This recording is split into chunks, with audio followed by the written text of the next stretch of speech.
ये कहानी शुरू होती है वीरानपुर गांव से, जिसका सिर्फ नाम ही वीरान था।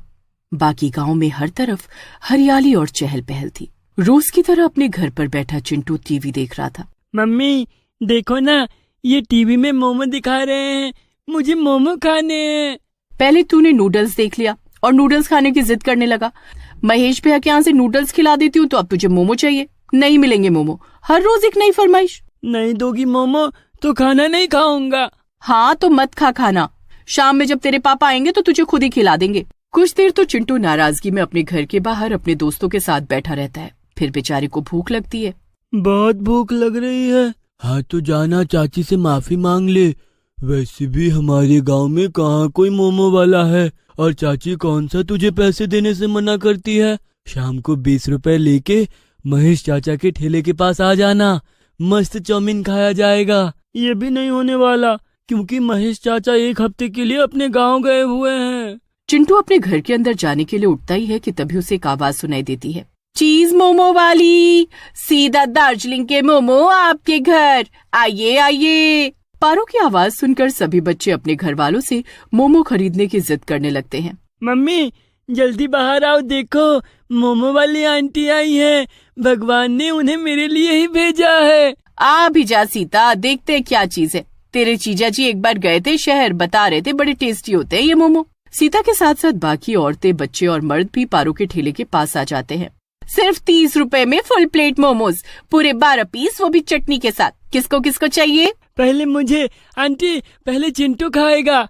चिंटू के साथ बाकी बच्चे और बड़े भी एक एक प्लेट मोमोज ले लेते हैं। अरे वाह, ये तो बड़ी स्वादिष्ट चीज है। हाँ भाभी, पारो सभी की सेहत का ख्याल रखते हुए खाना बनाती है। चावल के आटे के मोमो है ये नहीं कि चाउमीन की तरह मैदा इस्तेमाल कर लिया। फिर तो तेरा काउंटर खाने के लिए पक्का। अब हर शाम सभी पारो के ही ठेले पर जाते हैं और मोमो का मजा लेते। एक हफ्ते बाद महेश चाउमीन वाला अपने गांव वापस लौटता है और वो देखता है कि उसके चाउमीन लगाने की जगह ठीक बगल में पारो मोमो बेच रही है।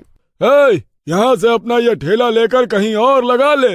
ये गांव महेश का है, यहाँ सभी सिर्फ महेश के चाउमीन ही खाते हैं। हाँ वो पहले की बात है भैया, अब तो सभी पारो के मोमो के दीवाने हैं। 10 मिनट रुक चल जाएगा। 10 मिनट बाद जैसे ही शाम ढलती है, ग्राहक का आना शुरू हो जाता है, पर कोई भी महेश के ठेले पर नहीं जाता। अरे चिंटू बेटा, हम गांव से वापस लौट आए हैं, आओ चाउमीन खाओ। नहीं चाचा, अब हम तुम्हारा चाउमीन नहीं खाएंगे, हम तो पारो आंटी की मोमो खाते हैं। कुछ दिन इसी तरह चलता रहता है। फिर एक रात जब पारो अपना ठेला लेकर वापस अपने घर जा रही होती है, महेश उसका पीछा करने लगता है। तुम मेरा पीछा क्यों कर रहे हो महेश भैया? तू मेरी बहन नहीं, ना ही कभी बन पाएगी। मेरा चला हुआ अच्छा खासा बिजनेस चौपट किया है तूने, मैं तुझे जीने नहीं दूंगा। हाँ। और गुस्से में महेश पारो के सर पर डंडे से मार देता है और पारो वहीं मर जाती है।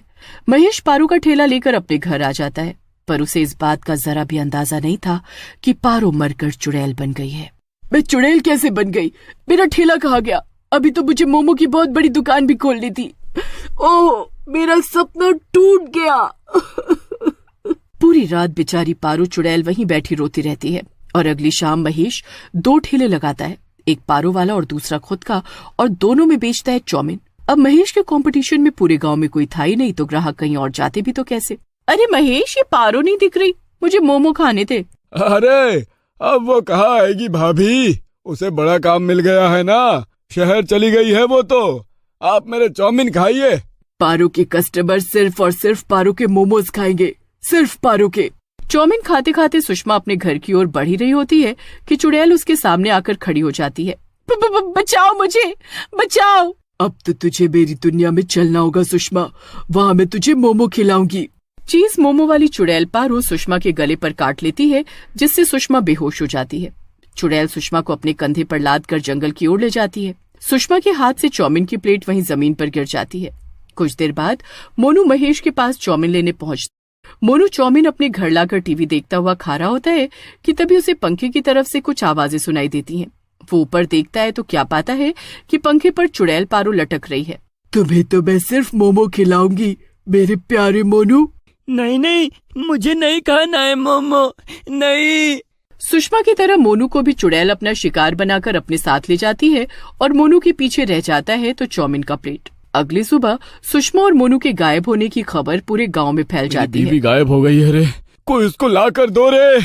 क्या सुषमा भी नहीं मिल रही है? अभी मुझे रास्ते में मोनू की माँ मिली थी, वो भी कह रही थी कि कल शाम से मोनू भी गायब है। कि तभी चाउमीन का प्लेट लिए मोनू की माँ वहाँ पहुँचती है। मैं जब घर पहुंची तो वहाँ सिर्फ ये चाउमीन की प्लेट ही थी। मतलब कि आखिरी बार मेरा मोनू महेश तेरे पास जरूर आया होगा। बता तू, क्या बात हुई तेरी उससे? क्या वो घबराया हुआ था? कुछ कहा था क्या उसने? अब मुझसे तो कुछ नहीं कहा था दीदी, वो तो बड़ा खुश। कि तभी भागता हुआ संतोष वहाँ आता है। रास्ते में भी चाउमीन का एक प्लेट गिरा हुआ है और वहीं मुझे सुषमा भाभी की चूड़ी मिली। इसका क्या मतलब है? कुछ समझ नहीं आ रहा। लोग गायब कहाँ हो रहे हैं? मम्मी, सभी लोग शाम के वक्त गायब हुए हैं। मुझे लगता है हमें शाम में निकलना छोड़ देना चाहिए। हो सकता है ये कोई गुंडा हो जो ये सब कर रहा हो। हाँ, बिल्कुल सही कह रहा है चिंटू, ऐसा ही हुआ होगा। और अगले दिन सभी गांव वाले मिलकर शाम में निकलना ठान लेते हैं।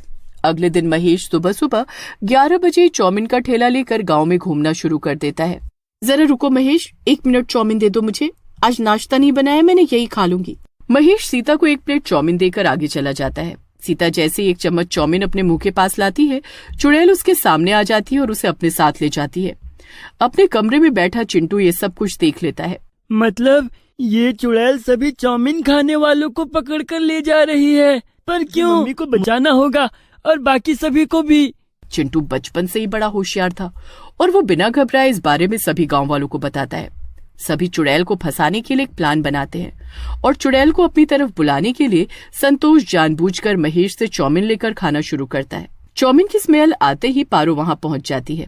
कब चाउमीन खाना छोड़ोगे रे तुम सब? इतनी जल्दी मेरे मोमो को भूल गए सभी। चुड़ैल पारो अपने साथ संतोष को भी ले जाती है। सभी गांव वाले चुड़ैल का पीछा करते हुए जंगल के बीचों बीच पहुंचते हैं। गांव से गायब हुए सभी लोग वहीं उन सलाखों में कैद थे, पर कोई दुखी नहीं दिख रहा था। सभी आराम से मोमो खा रहे थे। कौन हो तुम? छोड़ दो मेरी मम्मी को। नहीं छोड़ूंगी, मैं किसी को नहीं छोड़ूंगी।